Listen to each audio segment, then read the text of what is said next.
Let's take a look at DC electrical power.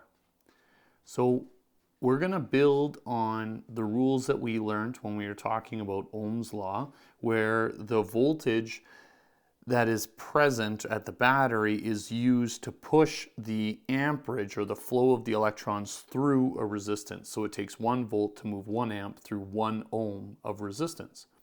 And so if we start with a basic simple circuit where we have a 12 volt common on-highway battery voltage for the normal, we would know it would be higher than 12, 12.6, 12.7 for a full battery, but just using 12 for easy numbers, coming through our circuit protection device, coming through a light switch, and maybe this would be our master lighting, and it would be going to a tail light or something like that, or a headlight.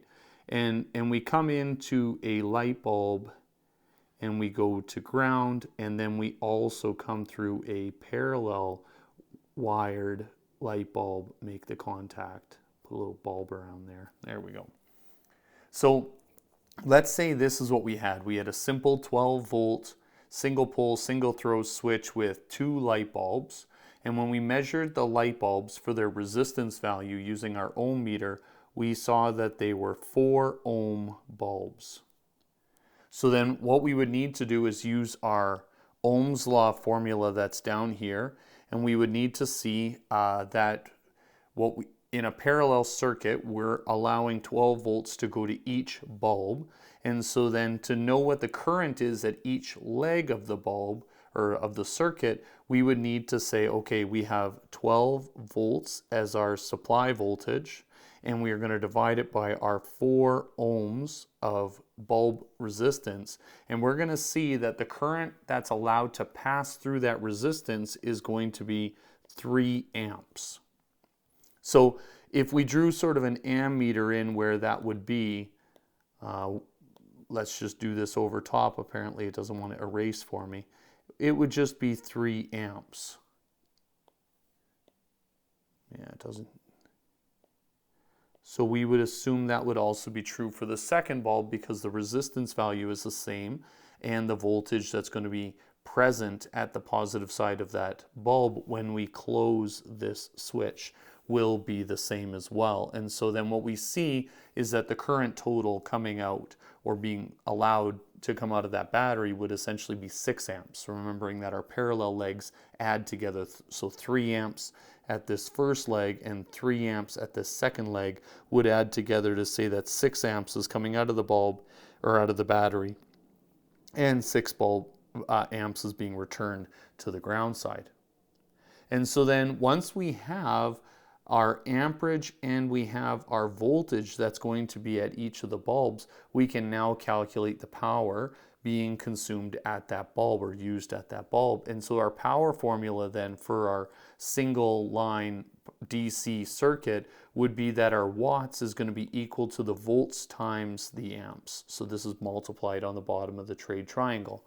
So we would then see that each one of these bulbs would have 12 volts being supplied to it in the parallel circuit, multiplied by 3 amps as the current that's moving through the resistance, saying that that bulb is then a 36 watt bulb.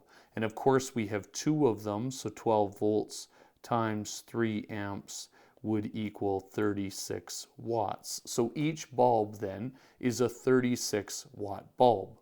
Now with that, we would say that there's 2 of those in the circuit. So altogether, that circuit then is drawing 72 watts.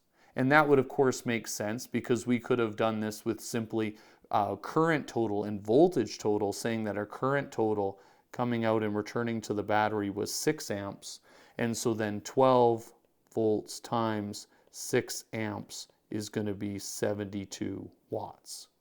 Now, the reason why this is useful, we're building it in one direction, starting with our voltage and our resistance and our amperage so that we can get our theoretical wattage. But another way we would be able to do this is that if we were simply given the numbers on the side of the bulb. So let's say we mounted the bulbs in a circuit and the manufacturer had already told us that there was something different. And so what I mean by that is that if we take away our resistance values right here and we take away our amperage values here and we start just over and we say, okay, we have two 50-watt bulbs, or let's say two, let's be nice to ourselves, gentle on the math, because it's not about the math so much as it's about the theory of this.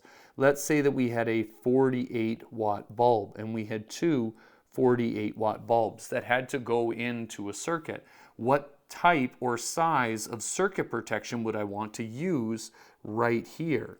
So based on what we've learned already, we could say, okay, well, what I have then is I have the power of each bulb being 48 watts, and I have the voltage that's coming from the battery, and that's going to be my 12 volts.